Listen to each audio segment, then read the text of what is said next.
Assalamualaikum warahmatullahi wabarakatuh. Good morning, class. How is it going? I hope you will be better, be okay, and be glad for learning today. Dan tetap semangat untuk pembelajaran hari ini. Okay, today our material is simple past tense. Hari ini kita akan mempelajari mengenai simple past tense. What is it? Let's check it out. Okay, in the previous lesson, we have learned about many tenses like simple present,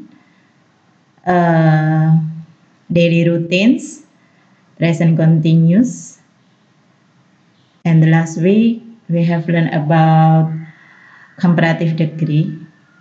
Jadi di pembelajaran sebelumnya kita sudah mempelajari banyak tenses ya, seperti simple present, daily routines, present continuous, dan yang terakhir kemarin adalah comparative degree. Now we will learn about simple past tense. What is it? Simple past is a verb tense that is used to talk about things that happen or exist before now. Jadi, untuk hari ini kita akan membahas mengenai pengertian simple past tense beserta rumus serta penggunaannya. Jadi simple past tense itu merupakan jenis tenses yang digunakan untuk menyatakan kejadian yang telah terjadi pada waktu tertentu di masa yang lampau. Jenis kejadian ini bisa pendek atau panjang, bisa juga menjadi beberapa kejadian yang terjadi satu demi persatu. Pada dasarnya, simple past tense memiliki struktur yang sama dengan simple present tense. Hal yang membedakan keduanya adalah waktu dan kata kerja yang digunakan.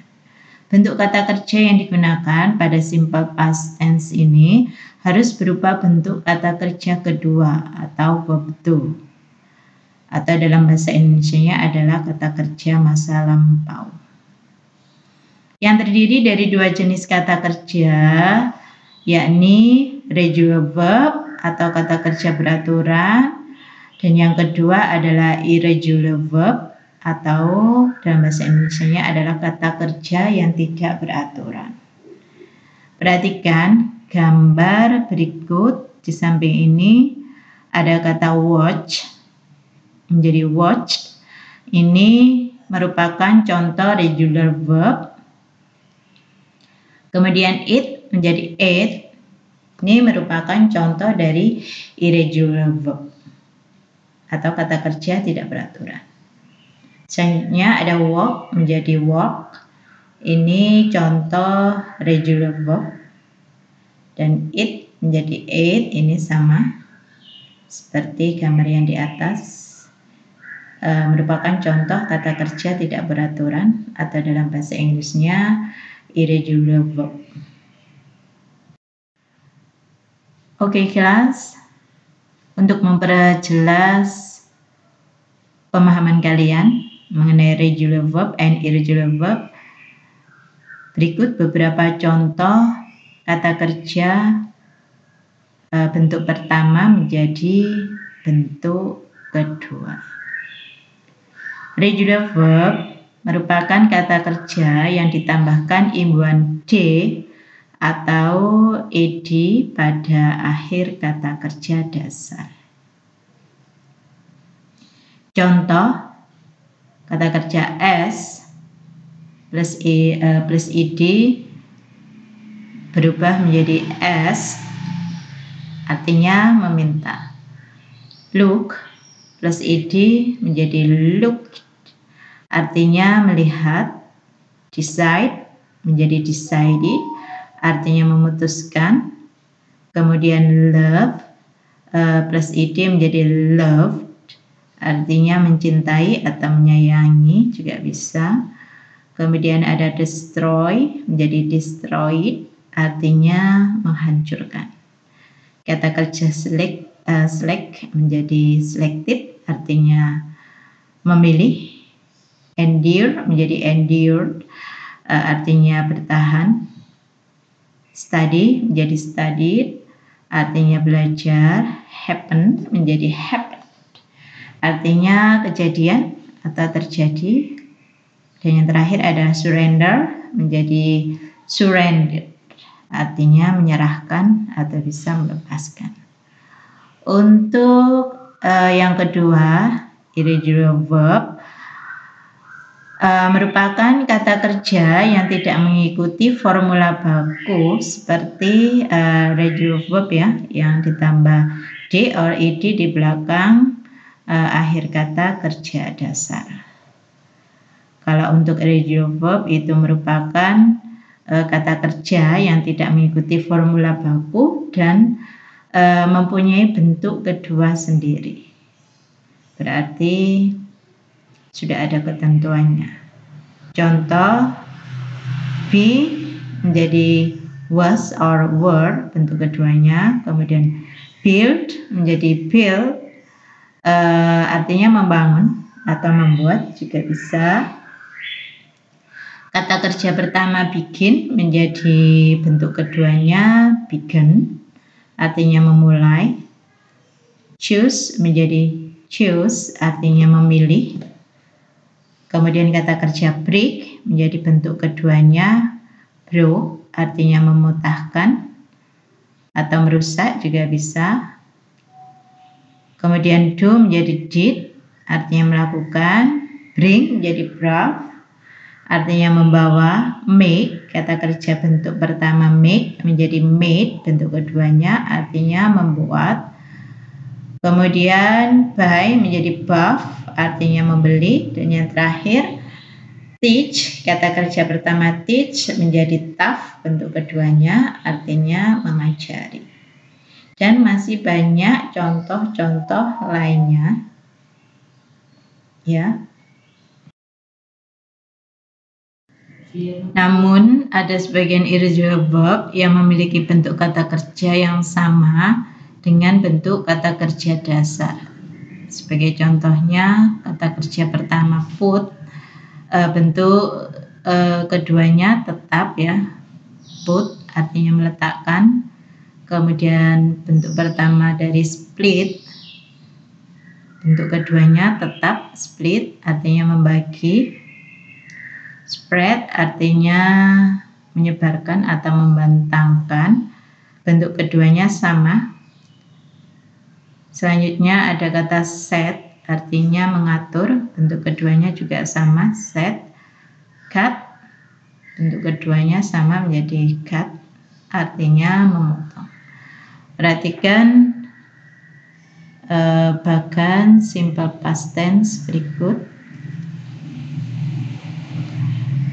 Bentuk present berada di tengah, kemudian complete activity-nya bentuk past tense berada di jauh sebelum bentuk kejadian present ya.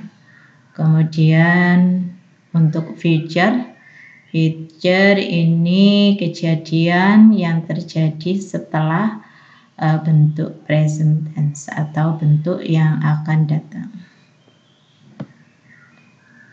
Kata kerja verb plus ed atau irregular form atau bentuk tidak beraturannya speak menjadi bentuk keduanya spoke.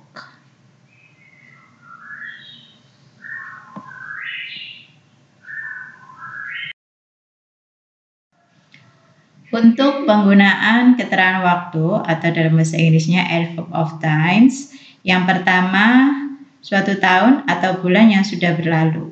Contoh dalam kalimat, in 1945 Indonesia successfully got its independence from Japan. Jadi pada tahun 1945 Indonesia sukses mendapatkan kemerdekaannya dari negara Jepang. On February 2015, my parents moved to the United States. Pada bulan Februari tahun 2015, orang tuaku pindah ke Amerika. Number 2, frasa waktu yang didahului last, seperti last week, last month, last year, and last holiday. Contoh dalam kalimat, I graduate last month. I graduate last month. Saya lulus sebulan yang lalu. Last night, I did my homework.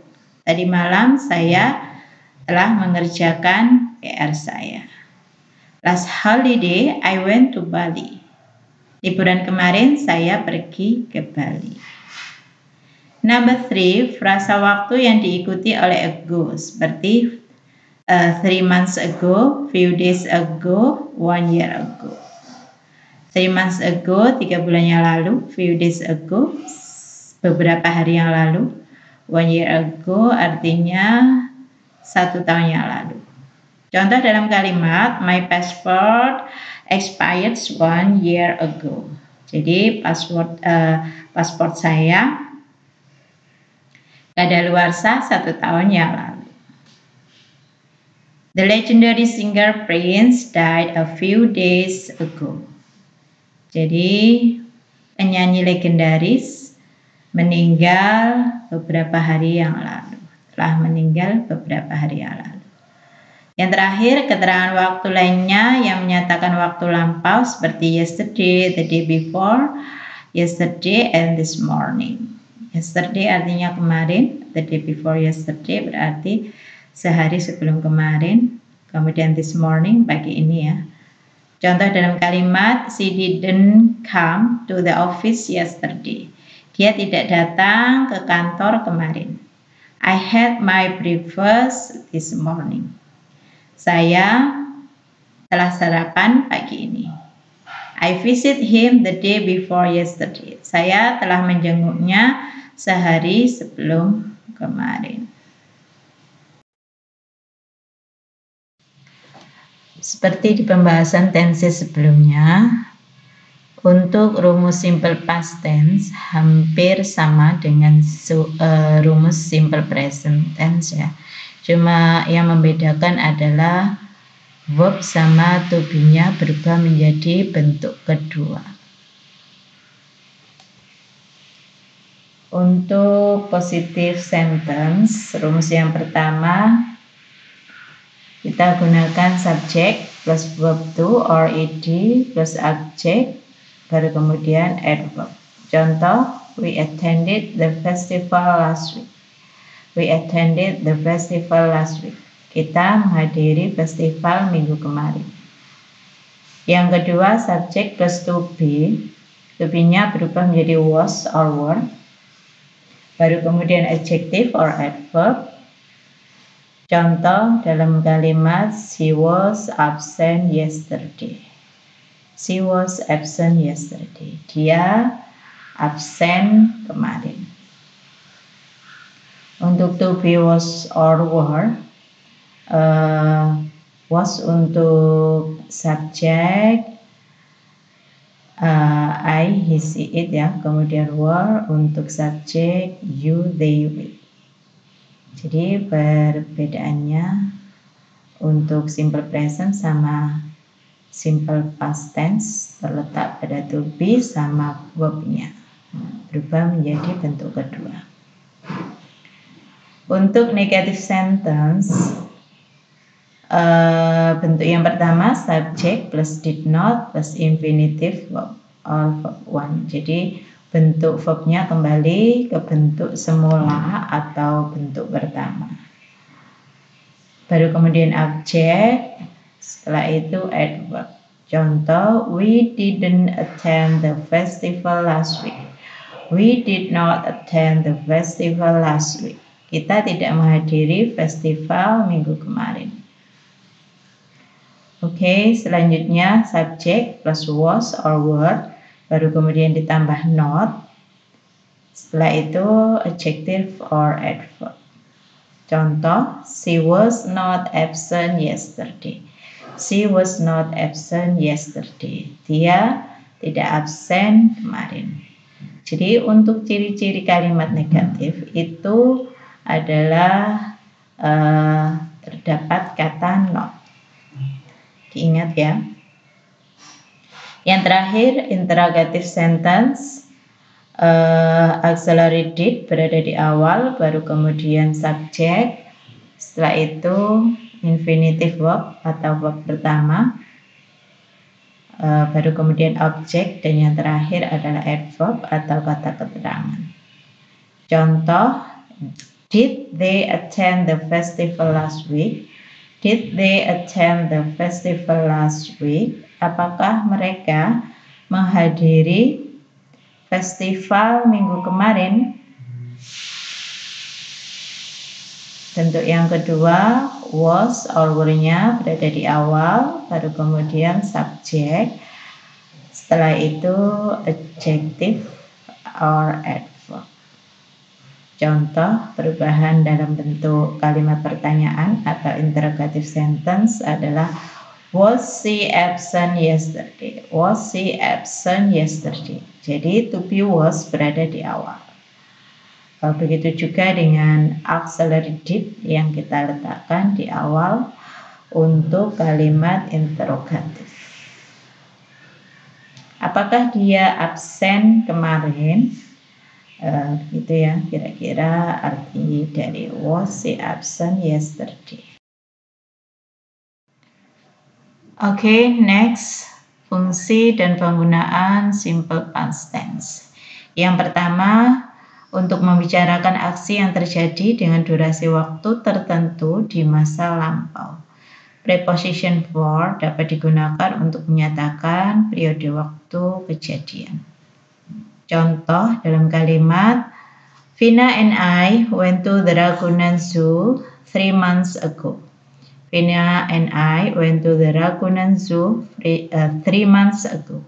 Saya dan Vina pergi ke Ragunan 3 bulan yang lalu. Did he come on time yesterday? Did he come on time yesterday? Apakah dia datang tepat waktu kemarin? Number 3, the party started at 10 a.m. Pesta dimulai pada pukul 10 pagi. Did you sleep enough last night? Did you sleep enough last night? Apakah kamu cukup tidurnya semalam? Contoh yang terakhir, Roy lived abroad for 5 years. Roy lived abroad for 5 years. Roy tinggal di luar negeri selama 5 tahun. Jadi semua kejadian tersebut berlangsung dalam suatu periode tertentu di masa lampau. Dan penggunaan hal-hal tersebut sudah tidak terjadi. Ketiga adalah untuk menunjukkan bahwa ada aksi berdurasi pendek. Untuk membicarakan kebiasaan pada masa lampau yang terjadi ketika suatu aksi berdurasi panjang. Conjunction when biasanya digunakan pada situasi ini. Contoh dalam kalimat, I was reading a journal in the library. I often did exercise in the gym when I live in. Saya sedang membaca jurnal. Saya sering berlatih seseorang bersendawa di tempat gym ketika tinggal di Bandung. Nomor 4, untuk menunjukkan bahwa suatu when aksi I was a senior high school student, secara langsung mengikuti aksi yang sudah selesai. Ketika saya menjadi siswa SMA, saya selalu bangun. Contoh dalam kalimat, I had already finished my breakfast when he picked me up. I had already finished my breakfast when he picked me up. Saya telah selesai sarapan ketika dia menjemput saya. Number 5, untuk menunjukkan suatu kebiasaan atau aksi yang dilakukan berulang kali pada masa lampau. Contohnya, Alex swam a lot while he was on holiday. Alex swam a lot while he was on holiday. Alex sering berenang ketika dia sedang liburan. When I live in Tokyo, I always walk a mile to my school every day. When I live in Tokyo, I always walk a mile to my school every day. Ketika saya tinggal di Tokyo, saya selalu berjalan kaki ke sekolah setiap harinya. Simple past tense juga digunakan pada bentuk conditional sentence tipe 2. Conditional sentence itu merupakan kalimat pengandaian ya. Ada 3 bentuk, tipe pertama, tipe kedua, dan tipe ketiga. Sedangkan untuk simple past tense ini digunakan pada bentuk conditional sentence tipe kedua. Contohnya, if she studied hard, she will be best. If she studied hard, she would be best. Jika dia belajar keras, maka dia akan lulus.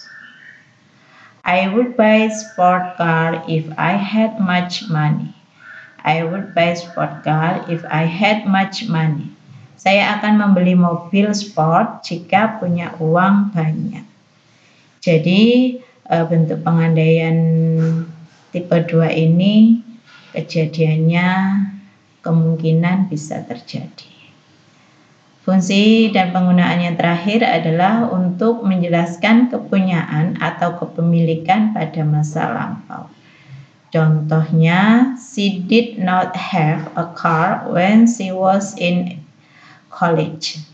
She didn't have a car when she was in college. Dia tidak punya mobil ketika dia masih kuliah.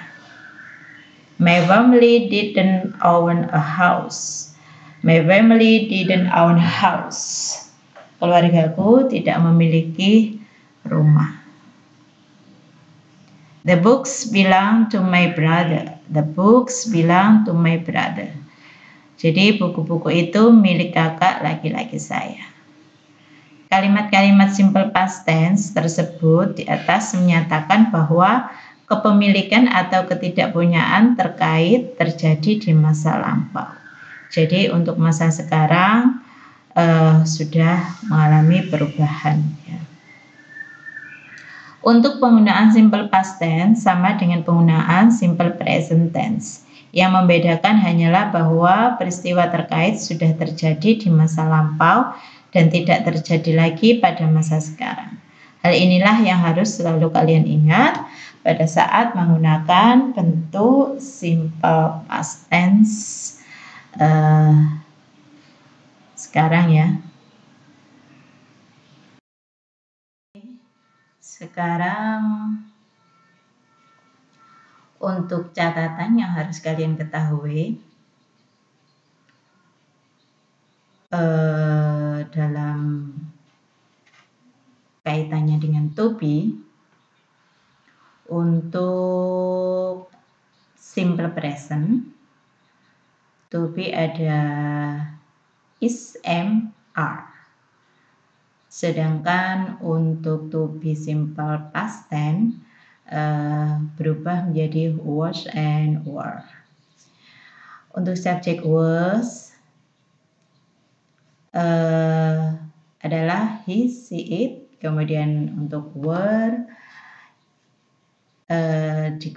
yang subjek yang digunakan adalah I, you, they, and we. Jadi untuk to be ini kita ikuti dengan kata sifat ataupun kata adverb ya.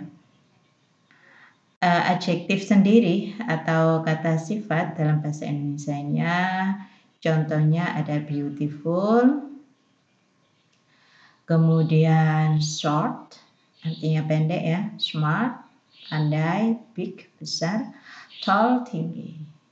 Sedangkan untuk adverb atau kata keterangan itu ada beberapa. Yang pertama adalah keterangan waktu atau dalam bahasa Inggrisnya adverb of time.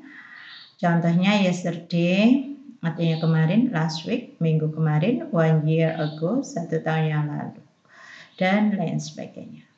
Kemudian yang kedua keterangan tempat atau adverb of place. Contohnya bisa in the restaurant, di dalam restoran, at the hospital, di rumah sakit, dan lain sebagainya ya. Kemudian keterangan cara atau adverb of manner,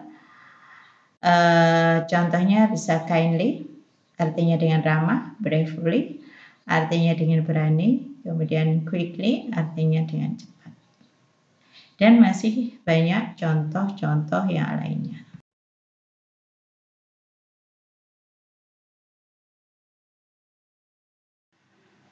Okay, I think enough. Thank you for your attention. Treat everyone with politeness, even those who are rude to you. Not because they are nice, but because you are. Berlakulah sopan terhadap siapa saja, bahkan kepada mereka yang telah bertindak kasar kepadamu, bukan karena mereka pantas diperlakukan dengan baik, akan tetapi karena kamu adalah orang yang baik. Tetap semangat, be healthy, and always be happy. See you next time, and Assalamualaikum warahmatullahi wabarakatuh. Bye-bye.